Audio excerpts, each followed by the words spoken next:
তনু হত্যাকাণ্ড বা তনুর যে ধর্ষণের আলামত পাওয়া গিয়েছিল মৃত তনুর শরীরে, সেটার কি বিচার আদৌ হয়েছে? ও, সরি, আপনারা তো চিনতে পারছেন না যে কোন তনুর কথা বলছি। কোন তনু ভাবতেছেন হয়তো যে কোন তনু। হ্যাঁ, আসলে এটা ভুলে যাওয়ারই কথা, আর আমরা ভুলেই যাই। কারণ 2016 সালের আজকের এই দিন, অর্থাৎ 23শে মার্চ, কুমিল্লা ক্যান্টনমেন্টের ভিতরে পাওয়ার হাউস এর অদূরে কালভার্টের ঝোপে ঝাড়ে তনুর লাশ পাওয়া যায় এবং তার শরীরে ধর্ষণেরও আলামত পাওয়া গিয়েছিল। অর্থাৎ তাকে রেপ করে তারপর নির্মমভাবে হত্যা করে ঝোপে ফেলে রাখা হয়। তখন 2016 সাল, আমি আপনার ইন্টার ফার্স্ট ইয়ারে, আমার মনে পড়ে যতটুকু, তখন বেশ জোরে সোরেই কথা উঠছিল দেশে, বা মুভমেন্ট হয়েছিল যে তনু হত্যাকাণ্ডের বিচার চাই।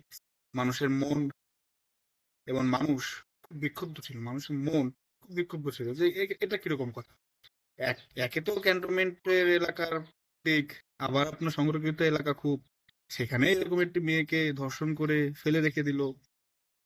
কে ধর্ষণ করলো, কে হত্যা করলো, কেউই কিছু জানলো না। এটা কিভাবে সম্ভব?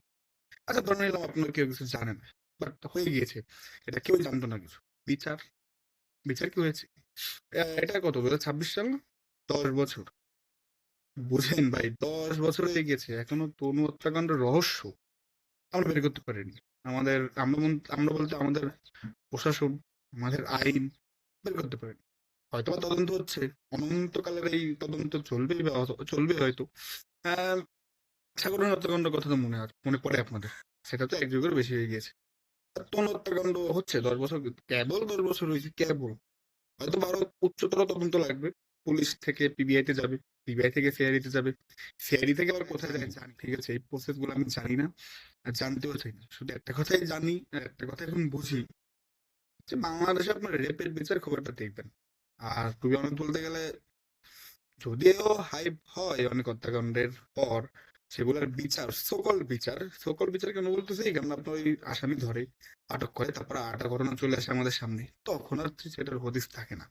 সেটা জাস্ট হারিয়ে যায়, এমন ভাবে হারিয়ে যায়, যেমন যে মনে হয় কি এটার কোনো অস্তিত্বই কখনো ছিল না। ঠিক আছে, তো খুবই লজ্জার বিষয়। এটা খুবই লজ্জার বিষয় আমাদের আইন, আমাদের প্রশাসন, ইভেন আপনার আমার জন্য। কারণ আমরা তনু নামের মেয়েটির সাথে যে ধর্ষণ এবং হত্যাকাণ্ড সংঘটিত হলো, সেটার জন্য তখন খুব হইচই করেছি, জাস্টিস ফর তনু বলেছি গলা ফাটিয়ে। বাট তাকে কিন্তু এখনো সুবিচার, মানে তার যে আত্মা রয়েছে, তার সে সুবিচার আমরা দিতে পারিনি তার আত্মার উপর। ঠিক আছে, এটা আমাদের ব্যর্থতা, এটা পুরো দেশের ব্যর্থতা।